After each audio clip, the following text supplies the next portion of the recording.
Cattle of the Sky, the Milk of Harmony. Welcome to another tale from African myths and faith, stories for kids and adults. Today, we journey to the rolling hills around the Great Lakes region of Rwanda, a land rich with green pastures and deep traditions. This is a story about cattle, sacred milk, and the delicate balance between greed and community. Our story begins long ago in a time when the sky seemed closer to the earth and the animals spoke with people. In a small village near Lake Kivu lived two key figures. First, there was Nija, a young herder known for his kindness and care for the village's cattle. The cattle here were not ordinary animals. They were called the sky cattle, believed to be gifts from the heavens. Their milk was called the milk of harmony, said to bring peace and unity whenever shared among the people. Then there was Kato, another herder from a neighboring village. Unlike Nyaga, Kato was driven by desire. He wanted to own all the cattle, to have the richest herds and the most milk. To him, the milk of harmony was a treasure to be hoarded, not shared. One bright morning, as the village prepared for the annual harvest festival, a time when everyone gathered to celebrate and share the milk of harmony, Kato made a bold choice. Under the cover of dawn, he sneaked into the sacred cattle enclosure and stole a large container of the milk of harmony. His plan was clear: sell the milk secretly for his own gain and rise above everyone else. But when the villagers discovered the milk was missing, sadness spread like wildfire. The festival lost its light, laughter faded, and even the cattle seemed restless.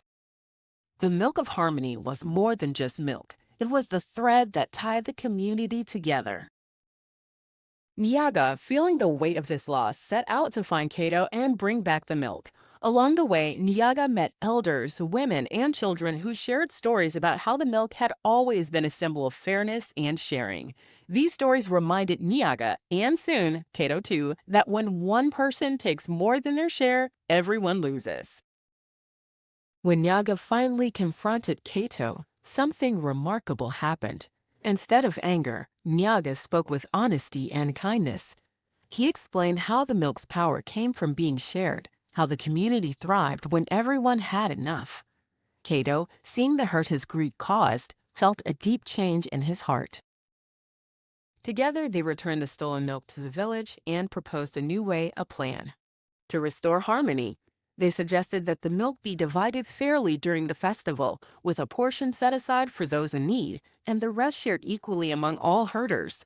This was not just about sharing milk, it was about rebuilding trust and healing the community. The elders agreed, and the festival that year was brightest yet. The milk of harmony flowed freely once more, laughter returned, and the cattle grazed peacefully under the wide Rwandan sky.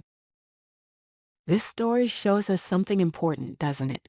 When we let greed take over, we lose more than we gain. But when we think of others and share what we have, everyone grows stronger together. Now here's a little activity for you to think about or even try with your friends and family. Imagine you're in a group and there's something valuable like food, toys, or even time that not everyone can have all at once. How would you decide what's fair? What if someone took more than their share? How would you fix it so everyone feels happy again? Try having a fairness debate. Talk about what's fair and how to make things right if someone's been greedy. Then come up with a plan, like Nyaga and Kato did, to restore harmony and keep your group strong. Thank you for listening to the story of the cattle of the sky and the milk of harmony. Remember, the best treasure is one that brings people together.